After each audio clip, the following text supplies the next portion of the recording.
Hello students, how are you? I hope you are fit and fine. Today we are going to continue the last part of the lesson, the three questions. Okay, the three questions इस part का हम क्या करेंगे, last part, last में क्या होता है वो देख लेंगे। पहले तीन पार्ट में हमने देखा है कि एक राजा होता है और उसके मन में एक आइडिया आती है कि उसके मन में तीन सवाल होते हैं। वो तीन सवालों के जवाब वो चाहता है। वो अपने किंगडम में एक प्रोक्लेमेशन करता है। बहुत सारे लोग आते हैं लेकिन तीन सवालों के जवाब उसको सही से नहीं मिलते हैं। हर एक कोई अलग अलग जवाब दे देता है। वो सेटिस्फाइड न होने के कारण वो किसी को भी रिवार्ड नहीं देता है। तो वो डिसाइड करता है कि वो एक हर्मिट के पास चला जाए। हर्मिट मतलब एक उपदेशक होता है, एक साधु होता है जंगल में। और वो जंगल में जाने के बाद लेकिन उसको मालूम पड़ता है कि वो कॉमन पीपल से खाली बात करता है। तो वो कॉमन पीपल जैसा पहराव करके वो मिलने के लिए जाता है।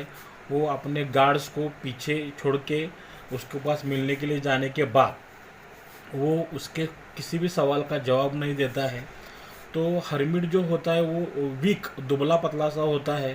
हर एक वो काम करता रहता है, काम करते वक्त हाँफते रहता है। तो उसके उस पर उसको दया आती है, वो उसको हेल्प करने लगता है।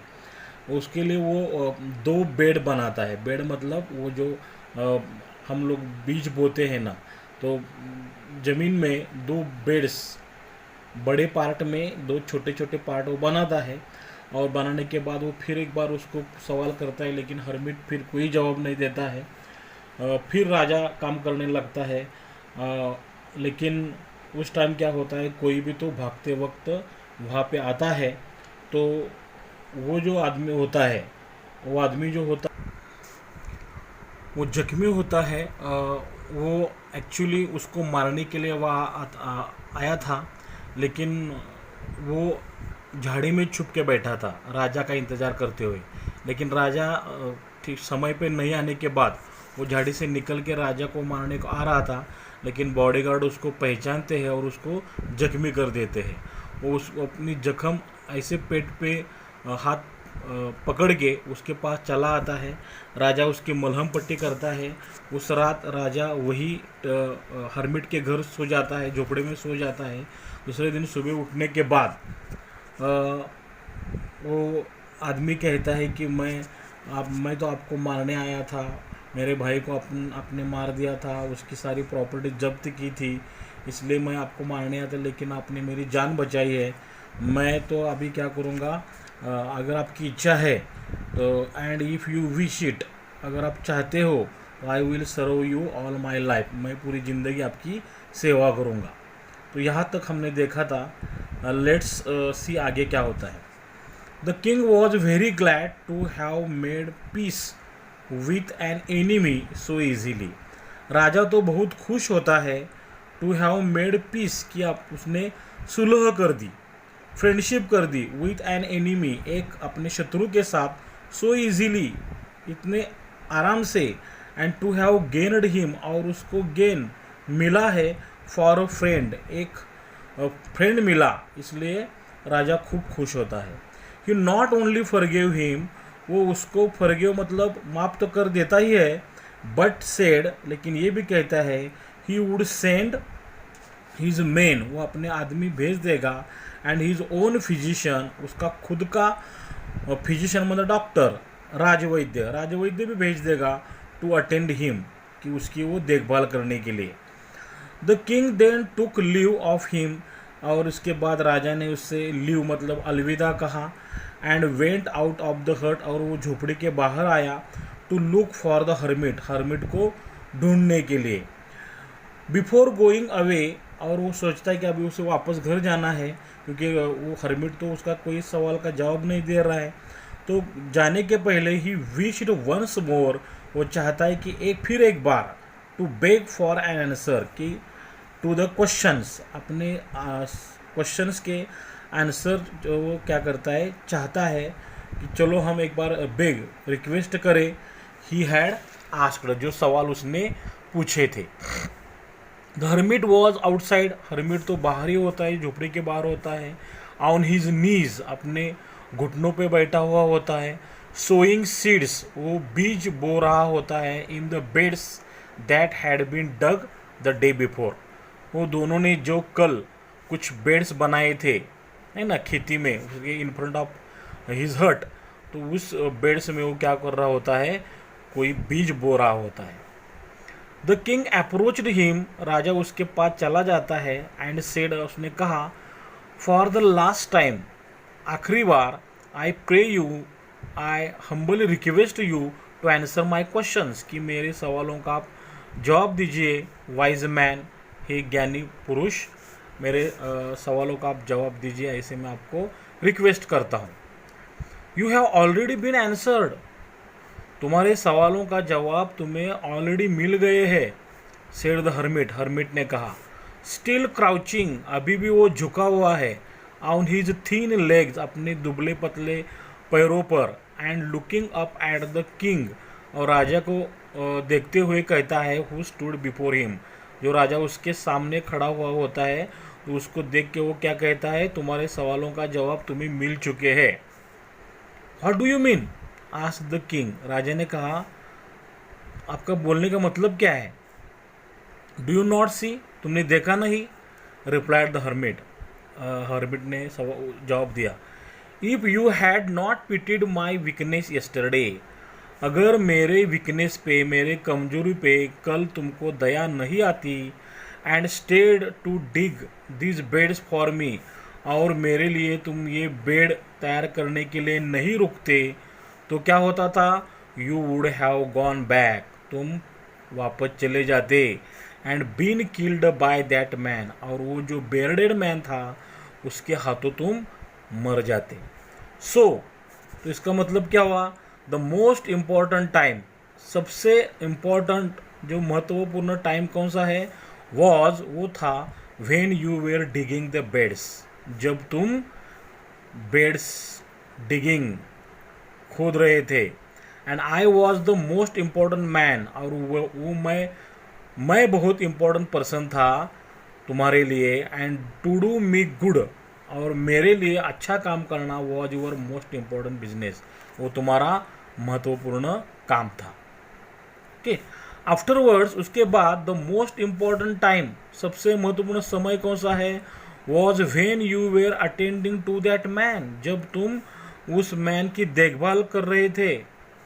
फॉर, क्योंकि, if you had not bound his wounds, अगर तुमने उसके जख्म नहीं बांधे होते, ही वुड हैव डाइड, वो मर चुका होता, without having made peace with you, आपसे पीस सुलह करके बिना ही वो मर गया होता।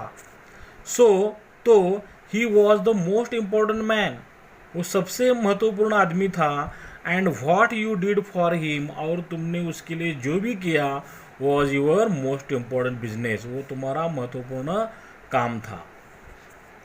तो रिमेंबर, ध्यान में रखो, then there is only one time that is important, खाली एक ही टाइम बहुत ही महत्वपूर्ण होता है, और वो होता है नाउ, अब। नाउ ये महत्वपूर्ण टाइम है, अभी नहीं तो कभी नहीं। लेटर मीन्स नेवर, हम भी कभी कभी कहते हैं ना, ये जो कुछ काम हमारे पास रहेगा, समझो शाम को करूँगा, कल सुबह करूँगा, कल दोपहर को करूँगा, परसों करूँगा, नेक्स्ट वीक करूँगा, तो ऐसा नहीं होता है। तो जो भी काम करना पड़ेगा वो हमें नाउ, अभी करना पड़ेगा, और ये बहुत ही इम्पोर्टेंट टाइम है। It is the most important time, ये नाउ जो होता है, अभी होता है, वो सबसे महत्वपूर्ण टाइम होता है, because it is the only time, ये वही टाइम होता है, when we have any power, जब उस टाइम में हमारे पास पावर होती है। मतलब देखो, आप मेरा वीडियो देख रहे हो नाउ, ये टाइम अभी पावर है, तुम्हारे पास पावर है, तुम वीडियो देख रहे हो सकता है, समझो तुमने सोचा कि मैं शाम को देखूंगा, तो हो सकता है आप नहीं देखोगे, कुछ काम लगेगा आपको, समझो शाम को, कल कुछ काम होगा। तो अपना काम अगर हम अभी कर सकते हैं तो वो हमें टालना नहीं चाहिए। तो नाउ ये हमारा टाइम है, इम्पोर्टेंट टाइम है, उसमें वी हैव पावर होती है, हमारे पास बहुत पावर होती है।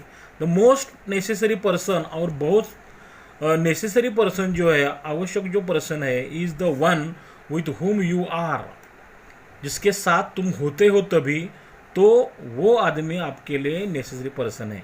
समझो आप ये वीडियो देख रहे हो, मेरा वीडियो देख रहे हो, मतलब मैं आपके लिए अभी नेसेसरी पर्सन हुआ फॉर यू, क्योंकि यू डू नॉट नो, आपको मालूम नहीं है whether you will ever have dealings with anyone else, आपको मालूम नहीं है कि ऐसे किसी के साथ तुम कुछ काम कर सको।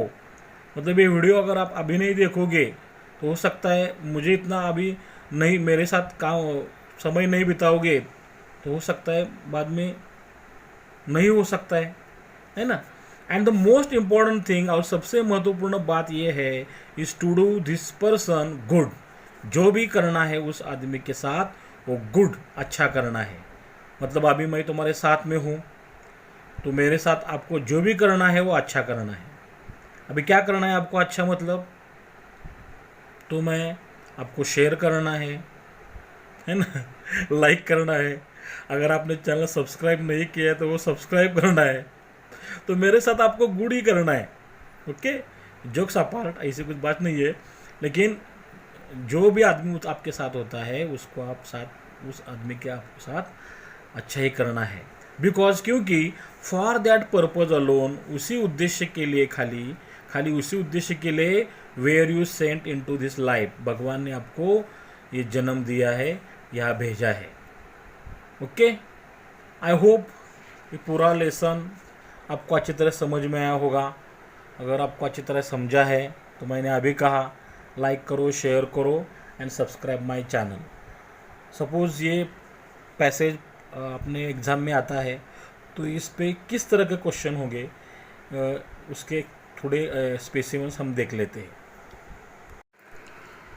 तो समझो ये पैसेज अगर हमें पूछा जाता है तो किस तरह क्वेश्चन रहेंगे। समझो question, read the following passage and do the activities, ये हमारा 10 मार्क के लिए क्वेश्चन रहेगा। पहला होता है A1 जो होता है सिंपल फैक्चुअल एक्टिविटीज़ होती है 2 मार्क के लिए। State whether the following statements are true और false.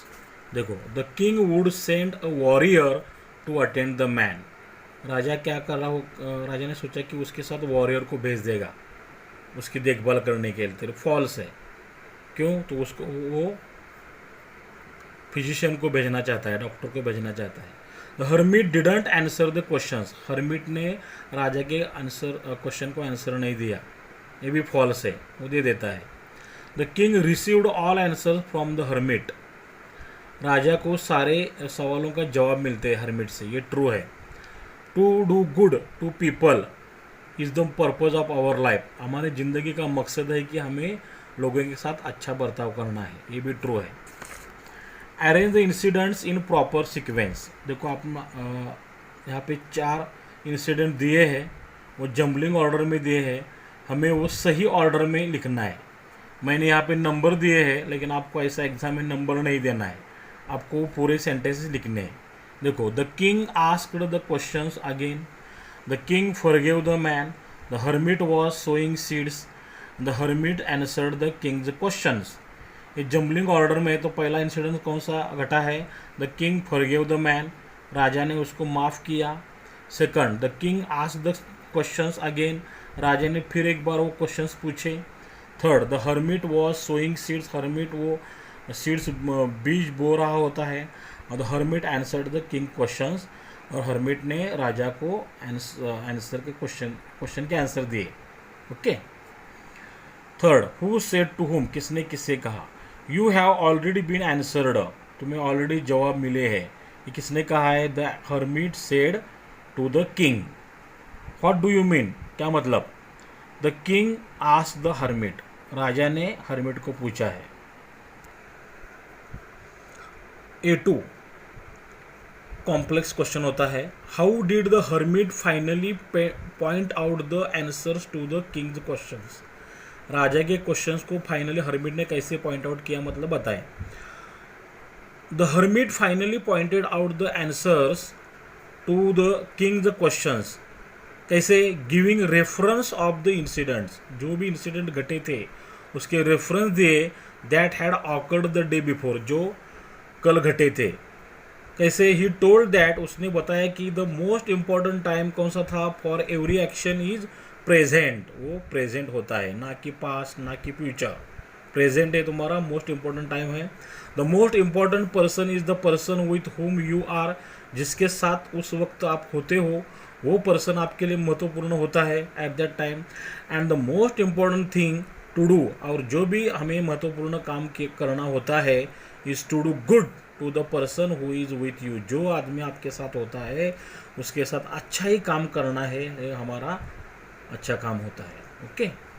Second, read the passage and summarise the following aspects of the story in 4-5 lines each in your own language. अपने language में, मतलब अपने language में मुझे खुद से लिखने हैं, पैसेज में देख के नहीं लिखने हैं। देखो सोल्यूशन क्या है, सोल्यूशन क्या निकला हम पैसेज पढ़ने के बाद। The king finally got the answers to his questions, उसके तीनों सवालों के जवाब उसको मिले हैं। पहला मतलब सवाल है, आंसर है the most important time is now. Okay. Second, the most important person is the one with whom you are at that time, at that point of time.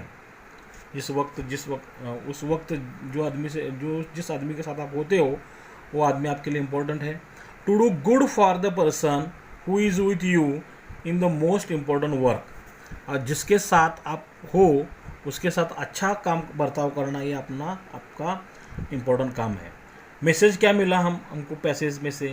The most important thing in life is to do good to the others, because for that purpose only we are sent here into this life. Okay. Activity 3, activities based on vocabulary, ये हमारा 2 mark के लिए रहेगा। 1, choose the correct answer and fill in the blanks. I pray you to answer my question. Here pray means, pray का मतलब क्या है? तो यहाँ पे दे, हमें यहाँ पे लिखना है रिक्वेस्ट। ओके, प्रे मतलब रिक्वेस्ट, यहाँ पे लिखना है, पूरा आंसर आपको लिखना है एग्जाम में। He sent his own physician to attend the man. Here physician means, physician का मतलब क्या है?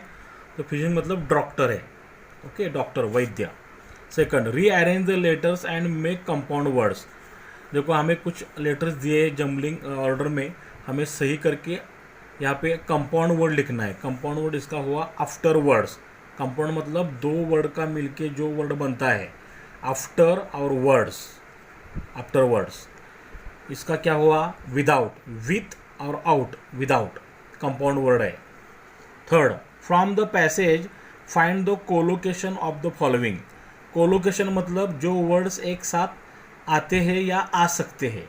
Dot dot important, most important. Important dot dot मतलब important time, important man, important thing, important business. Write down from the passage any 2 adverbs and with ly, ly से end होने वाले adverb. Easily, only. Give 1 word for the following words.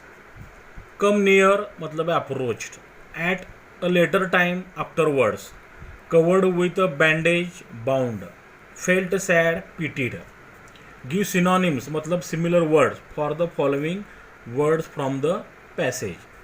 Got और gained मतलब obtained, glad, happy, doctor, physician, request, pray, yet, still, bending, crouching, relations, dealings, intention, purpose. Give antonyms मतलब opposite words for the following words from the passage. Sad opposite glad, fight opposite peace, friend, enemy, arduously, easily, lost, gained, call, send, inside, outside, retreated, पीछे हटना, approached, foolish, stupid, silly, opposite wise, strong, thin, behind, before, asked, replied, strength, weakness, yesterday, today, unimportant, important, beforehand, afterwards, lived, died, forget, remember, latter or then, now, no one, anyone. A4, activities based on contextual grammar, 2 mark के लिए। The king was very glad make exclamatory. Exclamatory करने के लिए हमें देखना है sentence में ए और एन है या नहीं। अगर नहीं है, ए और एन नहीं है, तो हमें शुरुआत हाउ से करनी है।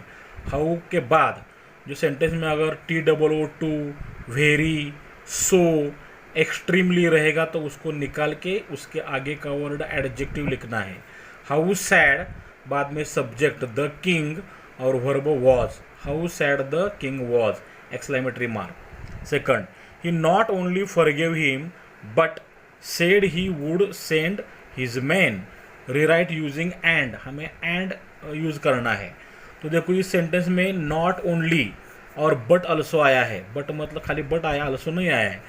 तो नॉट ओनली बट अल्सो की जगह हमें एंड लिखना है। तो क्या करेंगे, नॉट ओनली बट अल्सो निकालेंगे और जहाँ पे बट अल्सो थे या बट है खाली उसके यहाँ पे हम एंड लिखेंगे। देखो, he forgive him and said he would send his man. What do you mean, asked the king. Rewrite as indirect या reported speech. The king asked, यहाँ पे वर्ब WH क्वेश्चन है, क्वेश्चन मार्क है। WH question से शुरू होने वाले sentence हम व्हाट से जोड़ेंगे। What, the king asked what. अभी बचा do you mean. Do you mean का हम क्या करेंगे, एसर्टिव करेंगे। ये सिंपल प्रेजेंट का वर्बल क्वेश्चन है, डू है यहाँ पे। ओके, तो डू जाएगा, यू का ही होगा, ही। व्हाट ही मीन का past meant. If you had not bound his wounds he would have died. Analyse the sentence, मतलब ये जो सेंटेंस है उसका एनालाइज करो। मतलब सेंटेंस में जो छोटे छोटे दो क्लॉज है उसको निकालो। ये कॉम्प्लेक्स सेंटेंस है। देखो, कॉम्प्लेक्स सेंटेंस में क्या होता है, पहला ही वुड हैव डाइड, वो मर चुका होता, इसका पूरा मीनिंग निकलता है। तो ये है मेन या प्रिंसिपल क्लॉज। और उस पर डिपेंड होने वाला जिसका पूरा मीनिंग नहीं निकलता है, जो अधूरा मीनिंग होता है, वो है if you had not bound his wounds. अगर तुमने उसके जख्म नहीं बांधे होते तो क्या होता, मतलब ये अपूरा लगता है। जो subordinate adverb clause of condition, if condition है अगर। The hermit was outside, add a question tag. Question tag करने के लिए हमें सेंटेंस वैसे ही लिखना होता है। The hermit was outside, comma, was ये हमारा हेल्पिंग वर्ब है, अफर्मेटिव है करके हमने वॉजंट लिया। वॉजंट हर्मिट के लिए pronoun he, question mark. 6, the king took leave of him and went out of the हट। मेक सिंपल और rewrite using ING form of the underlined word. ये जो टुक है, टुक के नीचे अंडरलाइन किया है, तो इसका ING फॉर्म करके हमने अगर सेंटेंस लिखा तो ये ऑटोमेटिक सिंपल हो जाएगा। देखो कैसे, टुक का फर्स्ट फॉर्म टेक होता है और टेक का ING फॉर्म टेकिंग।